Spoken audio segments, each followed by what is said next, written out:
Welcome back media Chhattisgarh. चलिए देखते हैं छत्तीसगढ़ की 25 फटाफट बड़ी खबरें। साथ ही डेली खबरों से अपडेट रहने के लिए चैनल को सब्सक्राइब करने के साथ वीडियो को लाइक करें। छत्तीसगढ़ में अब शासकीय कर्मचारियों के लिए हेलमेट और सीट बेल्ट हुआ अनिवार्य, मुख्य सचिव ने जारी किए निर्देश। सड़क दुर्घटनाओं में बढ़ती मौतों और गंभीर चोटों के मामलों पर चिंता जताते हुए छत्तीसगढ़ सरकार ने शासकीय कर्मियों के लिए हेलमेट और सीट बेल्ट का उपयोग अनिवार्य कर दिया है। इस संबंध पर मुख्य सचिव अमिताभ जैन ने सभी विभागों, संभागायुक्तों और कलेक्टरों को सख्त निर्देश जारी किए हैं। बता दें कि मुख्य सचिव ने इस संबंध पर पत्र में यह उल्लेख किया कि हाल ही के दिनों में सड़क दुर्घटनाओं के कारण कई शासकीय कर्मियों की जान गई है या वे गंभीर रूप से घायल हुए हैं। उन्हें मोटरयान अधिनियम 2019 का हवाला देते हुए कहा कि वाहन चलाते समय हेलमेट और सीट बेल्ट पहनना अनिवार्य है। भगवान श्री राम के ननिहाल से भेजी जाएगी 2 ट्रक सब्जियां, केंद्रीय कृषि मंत्री और सीएम करेंगे रवाना। उत्तर प्रदेश के प्रयागराज में भव्य महाकुंभ का आयोजन 12 जनवरी से शुरू होने जा रहा है, जहां देश भर के साधु संत और श्रद्धालु स्नान करने आएंगे। सरकार द्वारा चाक चौबंद इंतजाम भी किए गए हैं। इसी कड़ी में भगवान श्री राम के ननिहाल छत्तीसगढ़ से 2 ट्रक सब्जी भेजी जा रही है, जिसको हरी झंडी दिखाकर केंद्रीय कृषि मंत्री शिवराज सिंह चौहान और सीएम विष्णुदेव साय रवाना करेंगे। छत्तीसगढ़ प्रगतिशील किसान संघ द्वारा विश्व के सबसे बड़े मेले कुंभ मेले में 2 ट्रक सब्जी प्रदेश के किसानों द्वारा भेजी जा रही है, जिसे कुम्हारी में आयोजित 3 दिवसीय 10, 11 और 12 तारीख को किसान मेले से केंद्रीय कृषि मंत्री शिवराज सिंह चौहान और मुख्यमंत्री विष्णुदेव साय द्वारा हरी झंडी दिखाकर रवाना किया जाएगा। इससे पहले भी किसान संघ द्वारा 100 टन सब्जी अयोध्या भेजी गई थी। आज छत्तीसगढ़ दौरे पर रहेंगे केंद्रीय मंत्री शिवराज सिंह। इस कार्यक्रम में करेंगे शिरकत, देंगे खुशियों की चाबी। केंद्रीय मंत्री शिवराज सिंह चौहान आज छत्तीसगढ़ के दौरे पर रहेंगे। वे दुर्ग जिले के नकपुरा में सुबह 11 बजे होने वाले मोर आवास मोर अधिकार कार्यक्रम में शिरकत करेंगे। इस दौरान प्रधानमंत्री आवास योजना ग्रामीण और पीएम जनमन के आवास हितग्राहियों को खुशियों की चाबी देंगे। बिलासपुर की साफ सफाई का रियलिटी चेक, 5 साल में 18 से 29 करोड़ पहुंचा बजट, फिर भी स्वच्छता में 28वीं रैंक पर शहर। छत्तीसगढ़ की न्यायधानी बिलासपुर में सफाई का खर्चा पिछले 5 वर्षों में 18 करोड़ 69 लाख से 29 करोड़ रुपये सालाना पर पहुंच गया। इसके बावजूद स्वच्छता सर्वेक्षण की रैंकिंग 11 से और नीचे गिरकर साल 2023 में 28वें पायदान पर पहुंच गई है। साल 2024 की रैंकिंग के लिए सर्वे टीम दिसंबर में आनी थी। अब कहा जा रहा है कि यह कभी भी धमक सकती है। सफाई का आलम यह है कि यदि आज सर्वे की टीम पहुंच जाए तो सफाई की पोल खुल जाएगी। पत्रकार मुकेश चंद्राकर हत्याकांड, एसआईटी की जांच रिपोर्ट के कई बड़े खुलासे। बीजापुर में बहुचर्चित पत्रकार मुकेश चंद्राकर की हत्याकांड में बड़ा अपडेट सामने आया है। इस हत्याकांड को लेकर पुलिस ने 6 पन्नों का प्रेस नोट जारी किया है। एसआईटी ने यह भी दावा किया कि 30 दिनों के भीतर चार्जशीट दाखिल किया जाएगा। बीजापुर पुलिस के प्रेस विज्ञप्ति के मुताबिक पत्रकार मुकेश चंद्राकर के भाई युकेश चंद्राकर ने अपने भाई के गुमशुदगी की रिपोर्ट लिखाई थी, जिसके बाद उसके हर लोकेशन की जांच किया गया। पड़ताल करने पर खुलासा हुआ और सुरेश चंद्राकर के चट्टान पारा कंस्ट्रक्शन साइट से यहाँ पर सेप्टिक टैंक से शव बरामद किया गया। मृतक यहाँ पर मुकेश चंद्राकर के साथ हुई घटना का पुलिस ने आरोपी रितेश चंद्राकर व मुकेश रामटेके से भी सीन रिक्रिएट कराया गया। एसआईटी के प्रेस नोट के मुताबिक पत्रकार मुकेश चंद्राकर की हत्या की प्लानिंग 4 से 5 दिन पहले हुई थी। अब तक की जांच में तेलंगाना, उड़ीसा और महाराष्ट्र की पुलिस की भी मदद ली गई है। एसआईटी ने हत्याकांड से जुड़ी सारी कार्यवाही और जांच का वीडियोग्राफी भी कराया है। एसआईटी की टीम ने जांच में एआई और OSINT टूल का भी उपयोग किया है। 3 मिनट में मिलेगा मौसम की रियल टाइम रिपोर्ट। तन गया 10 करोड़ का कलर डापलर। छाने वाला बादल बारिश करवाएगा या कुछ देर में छट जाएगा। धूप किस इलाके में ज्यादा गर्मी की वजह बनेगी, इस तरह की सटीक रिपोर्ट 3 मिनट में ही मिल जाएगी। कृषि यहाँ पर विश्वविद्यालय परिसर लगभग 10 करोड़ की लागत में से कलर डापलर लगाने का काम यहाँ पर अंतिम स्तर पर है और अगले 3 से 4 माह में इसे यहाँ पर एक्टिव कर लिया जाएगा। अभी आसमानी हलचल की रिपोर्ट प्राप्त करने में मौसम विशेषज्ञों को लगभग आधे घंटे का वक्त लगता है। HMPV वायरस, लोगों को लगाना होगा मास्क। छत्तीसगढ़ के अस्पतालों में गाइडलाइन जारी। रायपुर एम्स में होगी जांच, जानिए लक्षण और उपाय। छत्तीसगढ़ में आम पब्लिक के लिए मास्क पहनने की गाइडलाइन जारी की गई है। कोरोना महामारी के दौरान आम लोगों ने यह दौर देखा था। HMPV वायरस के कारण यह स्थिति फिर लौट आई है। केंद्र सरकार ने राज्य के अधिकारियों को निर्देश दिए हैं, जिसके बाद छत्तीसगढ़ के अस्पतालों के लिए नई गाइडलाइन जारी की गई है।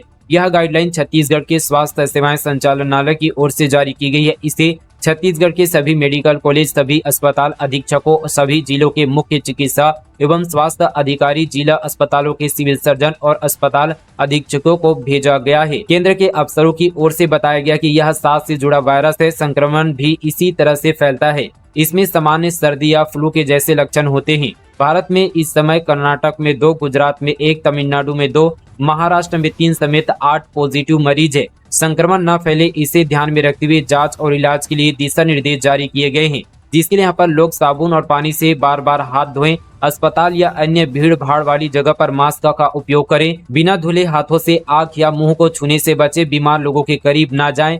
खांसते या छींकते समय मुंह पर रुमाल रखें। सांस संबंधी किसी भी तरह की बीमारी होने पर घर पर ही रहें। ऑनलाइन फूड डिलीवरी बंद, रात 1 बजे के बाद नहीं मिलेगा खाना। इंटरनेशनल ब्रांड की कंपनियों को भेजा गया ईमेल। छत्तीसगढ़ की राजधानी रायपुर में रात 1 बजे के बाद ऑनलाइन फूड डिलीवरी बंद रहेगी। एसएसपी डॉक्टर लाल उमेंद्र सिंह ने आदेश जारी किया है। बैठक के दौरान आम जनता की सुरक्षा को मद्देनजर निर्देश जारी किए गए हैं। इसके लिए इंटरनेशनल ब्रांड की कंपनियों को इस संबंध पर ईमेल भेजा गया है। जोमेटो, स्विगी और क्लाउड किचन जैसे ऑनलाइन साइट्स रात 1 बजे के बाद डिलीवरी नहीं कर सकेंगे। इसके साथ ही खाने पीने समेत अन्य वस्तु की डिलीवरी रात 1 बजे के बाद बंद रहेगी। रायपुर गौमांस बिक्री मामला, 6 आरोपी गिरफ्तार। शहर से दूर गौ का शिकार ऑटो में लाए गए थे बीफ, अब सीसीटीवी खंगाल रही पुलिस। राजधानी रायपुर के मोमिनपारा इलाके में बीती रात गौवंशी से जुड़ा एक बड़ा मामला सामने आया है, जहां एक घर से बड़ी मात्रा में गौमांस बरामद हुआ है। गौकसी का मामला तब उजागर हुआ जब पुलिस ने मोमिनपारा में छापा मारा। बताया जा रहा है कि गौ मांस बेचने के लिए 2 गायों की गौकसी की गई थी। पुलिस ने मौके से 226.6 किलो मांस जब्त किया है। इस मामले में पुलिस ने कुल 6 लोगों को गिरफ्तार किया है। इस कार्रवाई को लेकर रायपुर एसएसपी लाल उमेंद्र सिंह ने प्रेस कॉन्फ्रेंस कर पूरी जानकारी दी।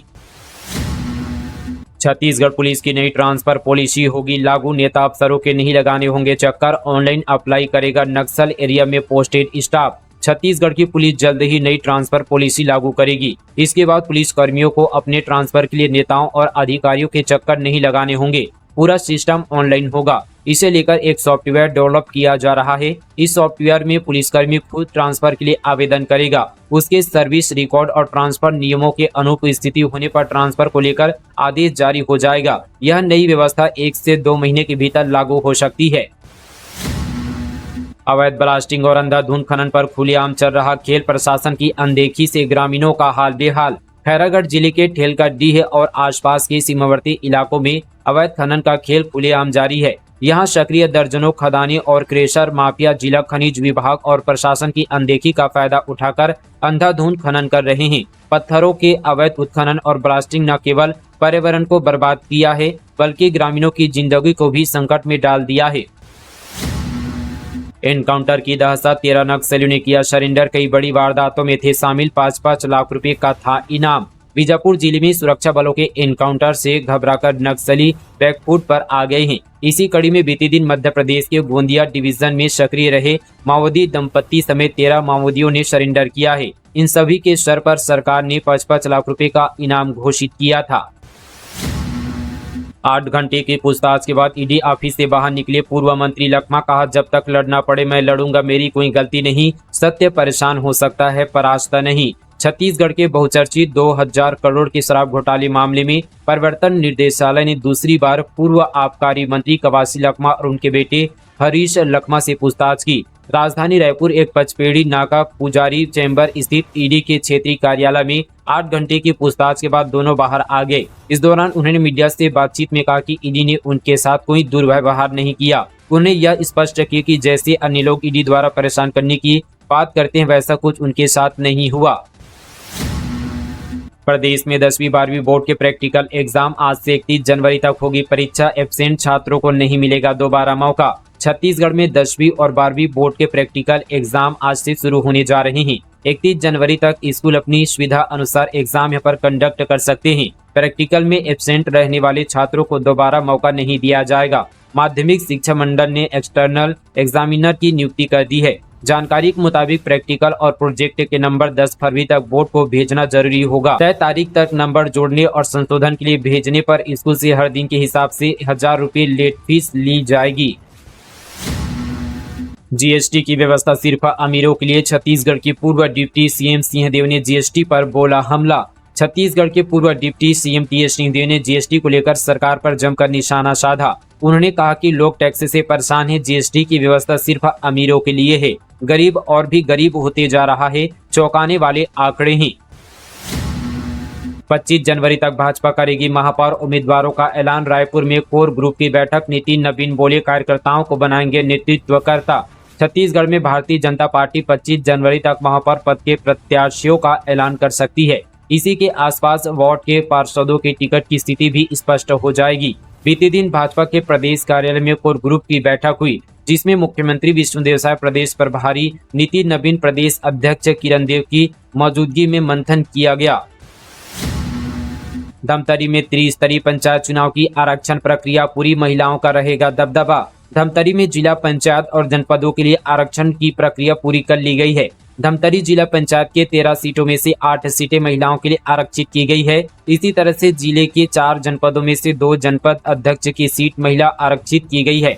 आरक्षण के बाद धमतरी के ओबीसी वर्ग ने आरक्षण पर आपत्ति जताते हुए इसे नियमों के विपरीत बताया। हालांकि धमतरी एसडीएम ने कहा कि सब कुछ सरकार से मिली गाइडलाइन के हिसाब से किया गया है।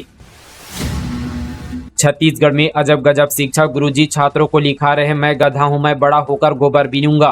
बालोद जिले में शिक्षा का स्तर गिरता जा रहा है। इस बात का अंदाजा ऐसे लगाया जा सकता है कि एक ही स्कूल में बच्चों को मैं गधा हूं, मैं बड़ा होकर गोबर इकट्ठा करूंगा और मैं भेड़ भी चराने जाऊंगा, कुछ इस तरह सरकारी स्कूल के शिक्षक अब छात्रों को पढ़ा रहे हैं। यह पूरा मामला गुरूर ब्लॉक के ग्राम जगतरा प्राथमिक शाला का है। यही नहीं, कुछ इसी तरह की शिक्षा की बात अब जिले के हर स्कूलों से आने लगी है, जिसमें बड़ी लापरवाही जिला शिक्षा अधिकारी की है, जो बंद कमरों से कभी निकलते नहीं और स्कूलों की मॉनिटरिंग भी नहीं करते। बालोद प्रवास के दौरान सीएम विष्णुदेव साय के सामने इस मुद्दे को गंभीरता से रखा गया, जिस पर सीएम विष्णुदेव साय ने संज्ञान लेने की बात कही है। मुख्यमंत्री विष्णुदेव साय ने कहा कि शिक्षा में गुणवत्ता लाने हर जिले में कलेक्टर को बोला गया है। पीएम श्री योजना के तहत स्कूलों का कायाकल्प हो रहा है, बच्चों को बेहतर शिक्षा मिले, इसका पूरा प्रयास किया जा रहा है। रायपुर में एनएचयूआई ने किया रावतपुरा यूनिवर्सिटी का घेराव, फर्जी कोर्स के संचालन का आरोप, दस्तावेज दिखाने के लिए 1 हफ्ते का दिया अल्टीमेट। फर्जी कोर्स के संचालन का आरोप लगाते हुए एनएचयूआई ने बीते दिन रायपुर की रावतपुरा सरकार यूनिवर्सिटी का घेराव कर दिया। यहां कार्यकर्ताओं ने जमकर प्रदर्शन और नारेबाजी की। अडानी अंबुजा सीमेंट प्लांट विस्तार पर जन सुनवाई, ग्रामीणों ने कहा न रोड मिला न रोजगार। बलौदाबाजार जिले के भद्रापाली गांव में Adani Ambuja cement plant limited के सीमेंट प्लांट के विस्तार को लेकर पर्यावरण विभाग की तरफ से बुधवार को जन सुनवाई आयोजित की गई। इस जन सुनवाई में गांव वाले, प्रशासन, कंपनी प्रबंधन से जुड़े लोग पहुंचे। काफी संख्या में बाउंसर और पुलिस बल भी तैनात किया गया। पूरे क्षेत्र को सुरक्षा के दृष्टिकोण से चारों ओर से जाली लगाकर सुरक्षित किया गया। जन सुनवाई के दौरान कुछ ग्रामीण प्लांट के विरोध में नजर आए तो कुछ पक्ष में रहे। बलरामपुर के चरचरी में नल जल योजना फेल, मुसीबत में पहाड़ी कोरवा जनजाति के लोग नदी में गड्ढा कर गंदा पानी पीने को मजबूर। बलरामपुर जिले में राष्ट्रपति के दत्तक पुत्र कहे जाने वाले पहाड़ी कोरवा जनजाति का संघर्ष 60 साल बाद भी खत्म नहीं हुआ है। वाटफनगर जनपद पंचायत के चरचरी गांव के लखारा पारा में रहने वाले 140 लोग पीने के पानी के लिए आज भी संघर्ष कर रहे हैं। वे नदी के पानी से अपनी प्यास बुझाने को मजबूर है। हालात इतने बदतर हैं कि ग्रामीण नदी में गड्ढे खोदकर दूषित पानी पी रहे हैं। इस पानी के उपयोग से ग्रामीण बीमार पड़ रहे हैं, बच्चे कुपोषित हो रहे हैं। बिलासपुर सिम्स में बढ़ेगी सुरक्षा और सुविधाएं, आयुष्मान मित्र करेंगे मरीजों का रजिस्ट्रेशन, उपकरण और स्मार्ट क्लास लिए 28 लाख की मंजूरी। बिलासपुर संभाग के सबसे बड़े सिम्स मेडिकल कॉलेज अस्पताल में सुविधाएं बढ़ाई जाएगी। रेडियोलॉजिस्ट की कमी पूरी करने के लिए रायपुर मेडिकल कॉलेज अस्पताल से टेली रेडियोलॉजी से रिपोर्ट ली जाएगी। इसी प्रकार उपकरण की खरीदी, स्मार्ट क्लास आदि के लिए 28 लाख रुपए की मंजूरी दी गई है। मुंगेली में बड़ा हादसा, निर्माणाधीन प्लांट की चिमनी गिरने से कई मजदूर दबे, 8 की मौत की खबर। छत्तीसगढ़ के मुंगेली जिले के सरगांव थाना क्षेत्र के रामबोड़ गांव में निर्माणाधीन कुसुम प्लांट में बड़ा हादसा हो गया। लोहे की पाइप निर्माण के लिए तैयार हो रही फैक्ट्री की चिमनी गिरने से 25 से अधिक लोग मलबे में दब गए। प्रारंभिक जानकारी के अनुसार 8 से 9 लोगों की मौत की आशंका है। राजनांदगांव के धान खरीदी केंद्रों में लटका ताला, जिला सहकारी समिति ने लिया फैसला, वेरिफिकेशन में गड़बड़ी का आरोप। राजनांदगांव जिले के रामपुर धान खरीदी केंद्र में फर्जी तरीके से धान खरीदे जाने का आरोप लगाते हुए समिति प्रबंधकों ने विरोध किया। बीते दिन वन भेड़ी प्रदर्शन कर जिला प्रशासन के खिलाफ नारेबाजी की। समिति प्रबंधकों का आरोप है कि 3 जनवरी को रामपुर में खरीदी केंद्र का सत्यापन करने के दौरान खाद्य विभाग की टीम ने धान से भरे बोरी की गिनती की तो उसमें 6,768 बोरा कम मिला। सत्यापन के समय केंद्र में रखे धान की त्रुटिपूर्ण गिनती करते हुए कार्रवाई की गई। गौरेला पेंड्रा मारवाही में दिव्यांग खिलाड़ियों का सम्मान, फूल मालाओं से किया गया स्वागत। 13 एथलीटों ने जीते 27 मेडल। राज्य स्तरीय पैरा एथलेटिक्स प्रतियोगिता में गौरेला पेंड्रा मारवाही जिले के विजेता खिलाड़ियों के लिए सम्मान समारोह आयोजित किया गया। कलेक्ट्रेट के अर्पा सभा कक्ष में समाज कल्याण विभाग द्वारा आयोजित समारोह में खिलाड़ियों को फूल माला पहनाकर गुलाब फूल दिया गया। कलेक्टर लीना कमलेश मंडावी ने सभी खिलाड़ियों को बेहतर प्रदर्शन के लिए बधाई दी। उन्होंने कहा कि जीपीएन जिले में खेल की अपार संभावनाएं हैं। आप आगे भी इसी तरह से उम्दा खेल प्रदर्शन करते हुए जिले और प्रदेश का नाम रोशन करते रहें। तो दोस्तों ये थी आज की तमाम छत्तीसगढ़ की 25 फटाफट ताज़ा और बड़ी खबरें। दोस्तों आप सभी को आज का न्यूज़ कौन सा अच्छा लगा और बेस्ट लगा, आपके काम का है कौन सा, इन सभी को आप नीचे हमें कमेंट पर जरूर बताएं। इसके साथ ही आप सभी का और कोई भी राय है तो नीचे हमें कमेंट पर बता सकते हैं। चलिए दोस्तों इसी तरह की और मिलेंगे किसी न्यूज़ के साथ, तब तक के लिए दोस्तों जय हिंद, जय छत्तीसगढ़, जय जोहार।